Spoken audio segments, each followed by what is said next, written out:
Hi there, I'm Linda, a 53-year-old who's pretty much seen it all. Living off the interest from some stocks I was lucky enough to invest in, life's been comfortable, if not a bit too quiet at times.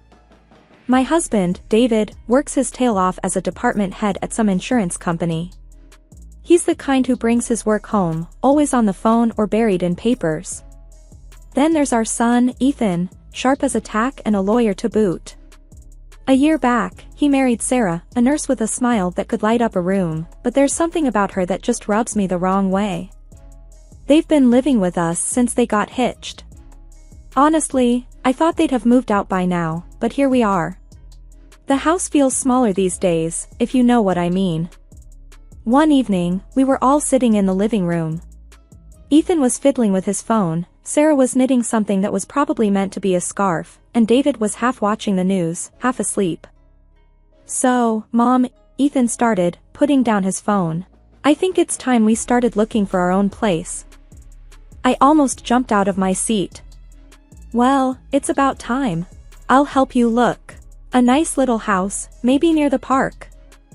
But Sarah cut in, "Actually, Linda, I was thinking. I really like it here. It's cozy, and well, we save a lot on rent." Her voice was sweet, too sweet. It sounded fake. I glanced at David, expecting him to back me up, but instead, he surprised me. "Yeah, Linda, let them stay. It's nice having the house full." I frowned. "David, they're grown-ups. They need their space, and frankly, so do we." David shrugged. "I don't mind them here. Besides, Ethan, you're saving for that fancy car, right? Staying here helps with that." Ethan looked uncomfortable, glancing at Sarah, who was now smiling at her knitting like it was the best thing in the world. "Look, I don't want to be a burden," Ethan mumbled. "Bah, you're no burden." David waved his hand. "Right, Linda?" I sighed, feeling outnumbered. "Fine. Stay if you must. But don't blame me if you start feeling cramped." Sarah looked up, her eyes too bright. "Oh, Linda, you're the best mother-in-law ever." Her words felt like syrup, thick and too sugary. I forced a smile, but inside, I couldn't shake the feeling that something wasn't right. David, always so keen on having our own space, suddenly doing a 180? And Sarah, always polite, but something about her eagerness seemed off. Lately, I've been feeling run down, like all my energy's just drained away. Getting out of bed feels like a chore, and I'm tired all the time. It's not like me at all. I used to be the first one up, bustling around the house, but these days, I can barely muster the strength to get through the day. It was a typical Thursday evening. Ethan was working late, and David had his weekly poker game, leaving just Sarah and me at home. She was in the kitchen, humming as she always does, preparing our evening tea. I sat at the dining table, listlessly flipping through a magazine, feeling too exhausted to even stand up and join her. "Here's your tea, Linda," Sarah said cheerfully, placing a steaming mug before me. "I made your favorite chamomile." I managed a weak smile. "Thank you, dear." But as soon as I took a sip, I frowned. The tea was bitter, unusually so. "Sarah, does this taste bitter to you?" I asked, pushing the mug away slightly. She took a quick sip from her cup and then from mine, her eyebrows knitting together in confusion. "It tastes fine to me, Linda. Maybe your taste buds are playing tricks because you're not feeling well." I wanted to believe her, but something didn't sit right with me. The next day, I decided to bring it up with David.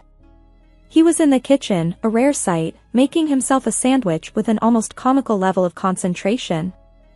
Sipping my coffee, I ventured, "David, have you noticed anything strange about the tea Sarah makes?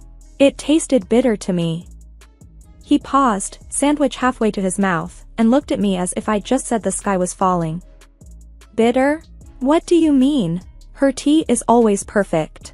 Are you sure you're not just imagining things because you're feeling sick?"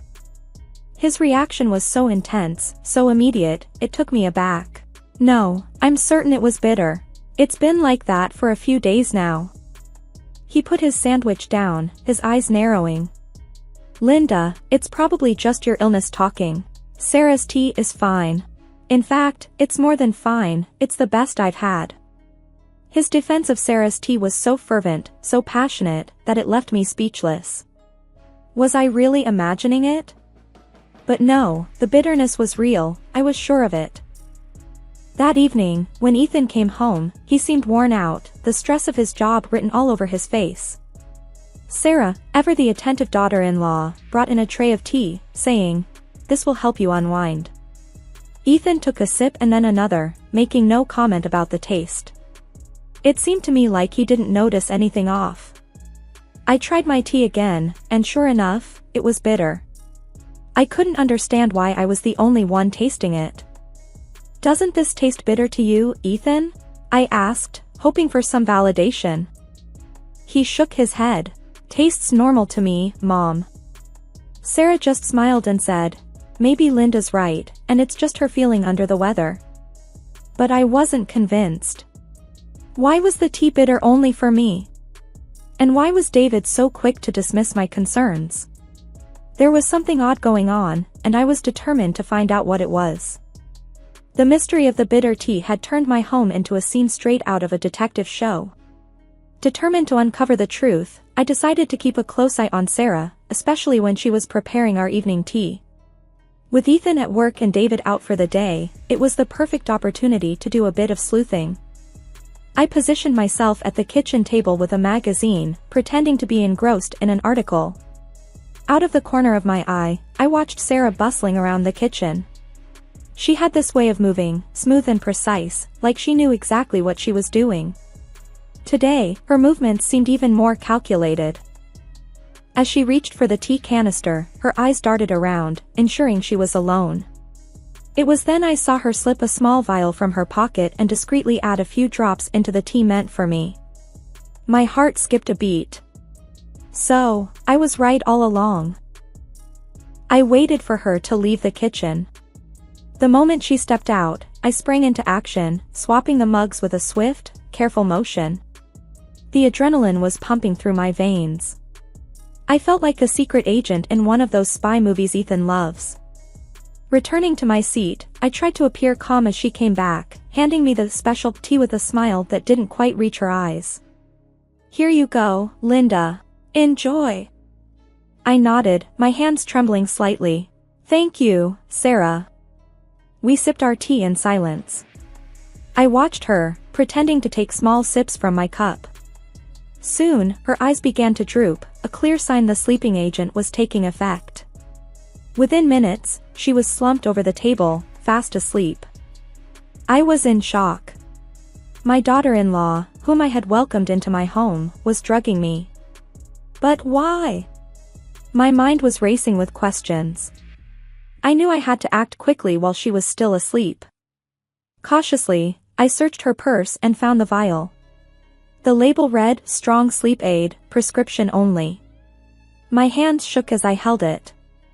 This was serious stuff, not something you'd find at the local drugstore. Now the question was, what to do next? Do I confront her when she wakes up? Or should I call Ethan? But what would I even say? "Hey, your wife's been drugging your mother." It sounded absurd, and yet it was the reality. I glanced at Sarah, still fast asleep, and realized I needed evidence, something concrete before making any accusations. I started with her phone. I know, not the most ethical move, but desperate times call for desperate measures. I felt like a cat burglar as I tiptoed over to where her phone was charging on the kitchen counter. My hands were shaking as I picked it up, half expecting it to explode or something. The phone was unlocked, which was lucky for me. I went straight to her messages, and that's when my heart nearly stopped. There, clear as day, was a string of messages between Sarah and my husband, David. My David. And let me tell you, they weren't chatting about the weather or what to have for dinner. I felt like I'd been punched in the gut as I read those messages.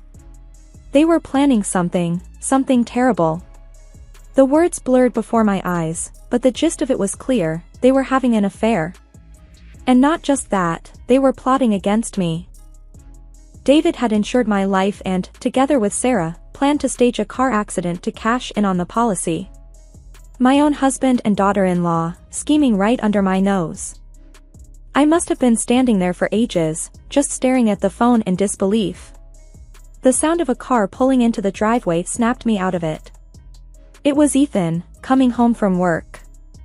I shoved the phone back on the counter, my mind racing. What was I going to do? Confront them right then and there? No, I needed to be smart about this. I needed proof, solid proof. Ethan walked in, looking tired but happy to be home. Hey, Mom, what's up? Why is Sarah asleep at the table? I forced a smile, feeling like my world was crumbling around me. Oh, she wasn't feeling well. Decided to take a little nap. Ethan raised an eyebrow but didn't question it further. Okay, weird, but alright. I'm gonna go freshen up. After he left the room, I went back to Sarah's phone. I needed evidence, something I could use to expose this whole twisted plot. I started taking pictures of their messages with my phone. My hands were shaking so bad, the photos were all blurry, but I managed to get a few clear ones. Then I heard Sarah stirring. I quickly put her phone back and pretended to be busy in the kitchen. My heart was pounding so loud, I was sure she could hear it. Sarah groggily sat up, rubbing her eyes. What happened? Why am I asleep? I turned to face her, my voice steady despite the storm inside me. You must have been really tired, dear. You fell asleep right at the table. She looked confused but didn't question it further. Oh, okay. That's strange. I nodded, keeping my face as neutral as possible. Yeah, strange. As I watched her stumble out of the room, a million thoughts raced through my head. How was I going to confront David and Sarah about this? What was I going to tell Ethan? My family, my whole life, felt like a lie. Armed with the screenshots from Sarah's phone, my mind was set. I had to confront David. This wasn't just about a fling or a misguided crush, they were plotting against me. My hands were shaking, but this time with anger, not fear. David walked in later that evening, looking as calm as ever. Seeing him act so normal boiled my blood. I was in the kitchen, pretending to be busy with dinner, but my mind was on one thing only, confrontation. Hey, Linda, David greeted casually as he hung his coat. Something smells good. What's for dinner? I took a deep breath, my heart pounding. We need to talk, David. Now. He looked surprised but nodded, following me into the living room. What's going on, Linda? You look upset. I threw the screenshots down on the table in front of him. Upset? That's an understatement. Care to explain these? David's face went from confused to pale as he picked up my phone and scrolled through the messages. Linda, I can explain. Explain? Explain how you and Sarah are planning to betray me? How you're having an affair right under my nose? My voice was shaking with rage. He tried to reach for my hand, but I pulled away. Linda, it's not what it seems. Please, let me explain. I snorted in disbelief. Not what it seems. It's pretty clear to me. You're cheating on me with my son's wife. And there's more, isn't there? What are you planning, David? What are these messages about drugging me? David's eyes darted around, looking for an escape. It's complicated, Linda. You wouldn't understand. Try me, I said, my voice icy. I think I deserve at least that much. He ran a hand through his hair, sighing. It started as a fling.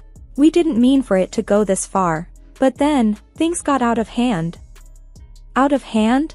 You call drugging your wife and plotting behind her back just out of hand? I couldn't believe what I was hearing. David looked down, unable to meet my eyes. I'm sorry, Linda. I never meant to hurt you. Sorry doesn't cut it, David. This is unforgivable. I felt a mix of anger, betrayal, and heartbreak. I trusted you, and you were planning to. What? Get rid of me. He didn't answer, just sat there, looking guilty as sin. Where's Ethan? Does he know about this? The thought of our son being involved in this mess was too much. David shook his head quickly. No, Ethan doesn't know anything. This was just between me and Sarah. Just between you and Sarah, I repeated, the words tasting bitter. I need to think. I can't be around you right now. I grabbed my coat and keys, heading for the door. David tried to stop me, but I brushed past him. Don't. I can't even look at you right now. I didn't know where I was going, but I needed space, needed to breathe. The walls of the house felt like they were closing in on me. As I drove, the tears started to flow, blurring my vision. My life, as I knew it, was falling apart. After I had gathered my thoughts at the park, I knew it was time to face the music. My phone buzzed with a call from Ethan, his voice tinged with worry. Mom, where are you? Sarah's frantic, and Dad looks like he's seen a ghost. What's happening? I sighed, feeling a knot in my stomach. Ethan, we need to talk. It's about your father and Sarah. Can you meet me at the park?